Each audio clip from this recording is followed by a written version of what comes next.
Okay, first gully of the day is this one directly behind me, gully number 3. It's quite an easy one, that's why I'm starting with it. Geez, I'm absolutely knackered already and I'm only halfway up the first route, so here goes nothing. Okay, so that is the gully up ahead. It's amazing how much more intimidating it looks when the cloud comes down. Okay, so we're in the gully proper now. Not too far to go to the top, to be honest. Quite looking forward to getting there. And it's the long trudge back down, then back up again.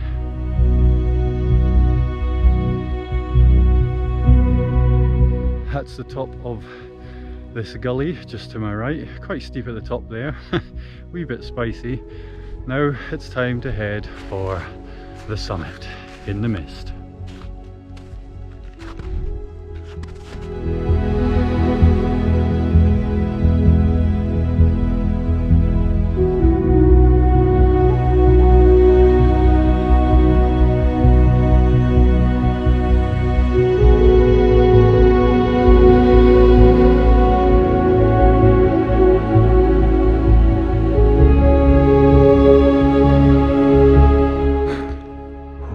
Okay, so this is looking back along the narrowest part of the arête. You can see it sort of stretching all the way back there. Oh, it sort of runs parallel to the north face of Ben Nevis, so it really is the absolute best way to see the north face of Ben Nevis. Here we are on the way up. On the way up the CMD arête. Not too far to the summit now. Route number 2 is fairly taken out of the legs. Thankfully, a wee bit of sun seems to be coming in and burning off some of this mist, so hopefully get some views at the summit. Maybe not.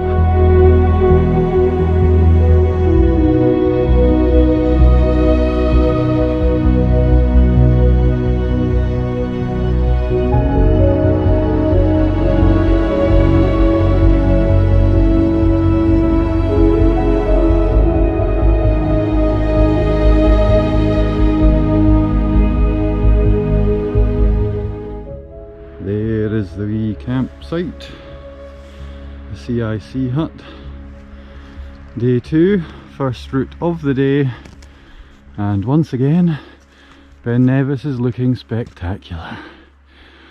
Oh, I'm hopefully heading up here, up number 5 gully, and then across onto these rocks and up round ledge route. It takes you all the way to the summit over there, so that's the plan. Whew, okay. Just heading up this gully behind me, gully number 5. The beginning of ledge route is up there, hoping to traverse right, hop onto ledge route, gain the summit. Oh, hopefully in the next hour and a bit. The sun's come out, so now it is too hot and too cold at exactly the same time. Okay, so that there is the first and very much the worst part of the whole of ledge route. It's just a big slippy water slab and you feel very close to slipping. Whew, but there's just enough texture to the rock to get yourself over it. But onwards and up we go. So we're established on ledge route now, and the route goes along this ledge here, curves up round the corner. This is where it starts to get a bit exposed, so it's definitely where you start to feel a wee bit like taking your time. So, that last clip you saw was of what I thought was the route. Turns out it's not the route. Jeez, I went along it very delicately, very exposed. And I soon came to realise I'd gone off route and I was on much more dangerous terrain. So I turned round and very carefully climbed back again, because one slip there's no coming back from that. So I'm back on route, more pleasant. I think I've just about got my heart rate down, the adrenaline to stop, but yeah, there's a wee awkward bit at the top here, but nowhere near as scary as that. So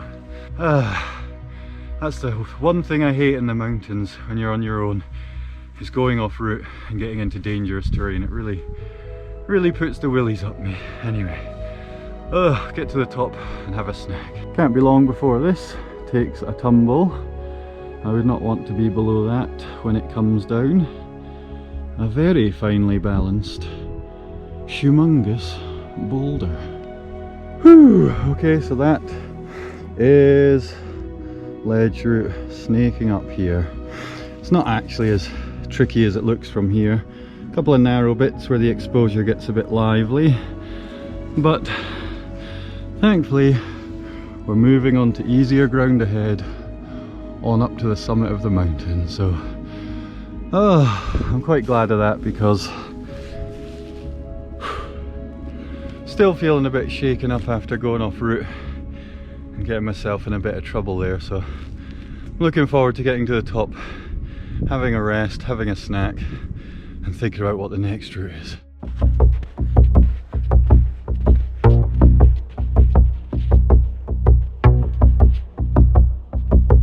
There's the cairn to mark the top of the route.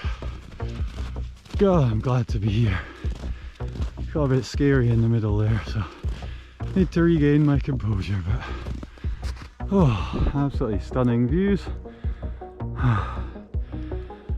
Anyway, now to head on to the summit of Ben Nevis.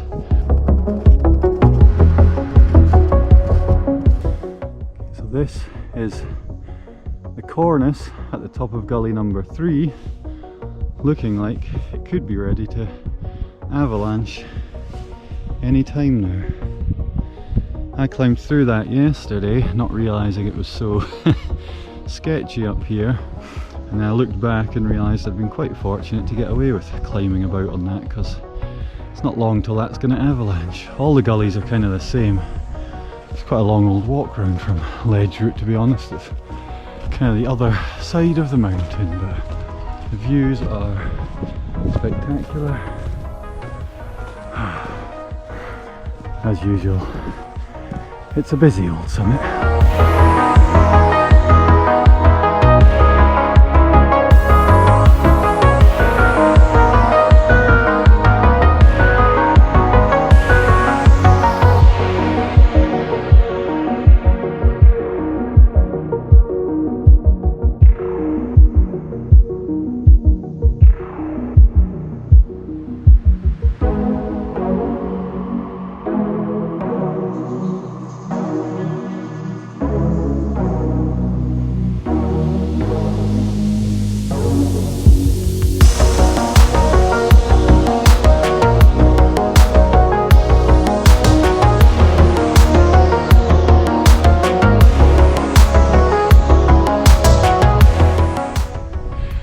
Well, here we are on the summit of Carnmore Jerrig.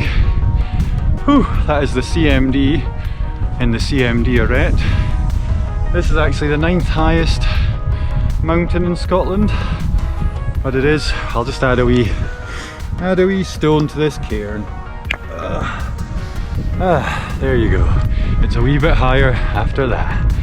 So it is connected to Ben Nevis, its slightly bigger neighbour, by this rather spectacular looking arete. It just sort of curves around here, curves all the way up to the summit of Ben Nevis.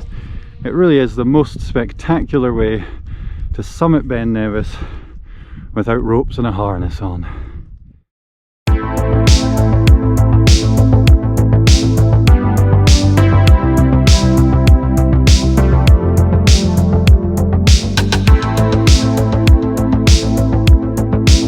Along there and up onto the summit of Ben Nevis, so not too far to go now.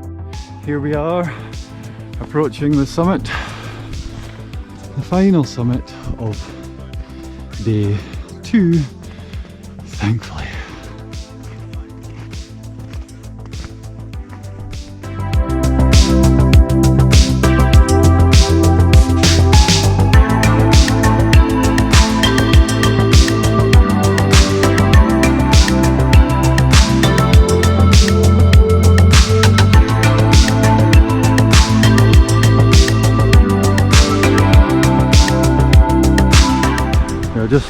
approaching the CIC hut for the very last time, thankfully.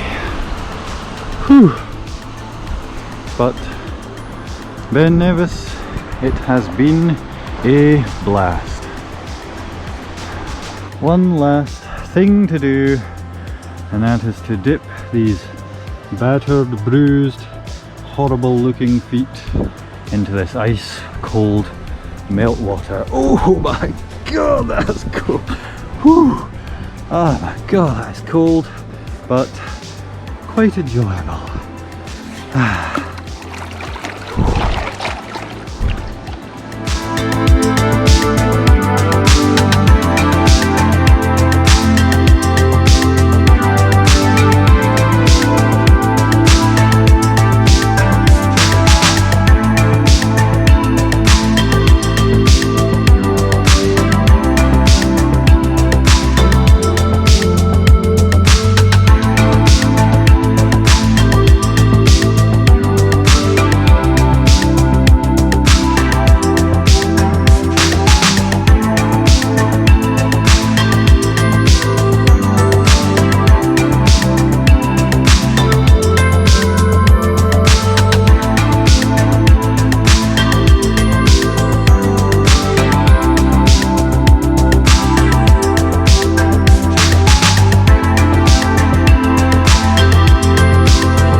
Okay, this is just a wee footnote to the video you have just seen. I just wanted a wee just a wee explanation of how the challenge went, etc. So the aim was to do 12,000 feet. I'd say in reality I actually only managed about 10,000 feet.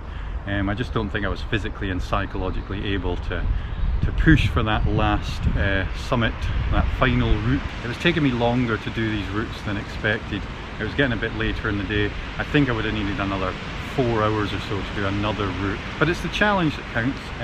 It's the money we've raised that's the important thing. I think I'll probably try and maybe do it again next year. Not make it an annual thing, but I'll maybe try the challenge again next year and try and hit that 12,000. And then maybe have an annual mountaineering challenge to raise money for a good cause. But we raised over £1,500 for Parkinson's, and that's the main thing. And I had an enjoyable, sometimes scary time doing the challenge. So it was a great challenge. I'm glad I took part in it and gave it my best, but I just wasn't quite fit enough and psychologically strong enough to go for that final summit push. But we made it in the end.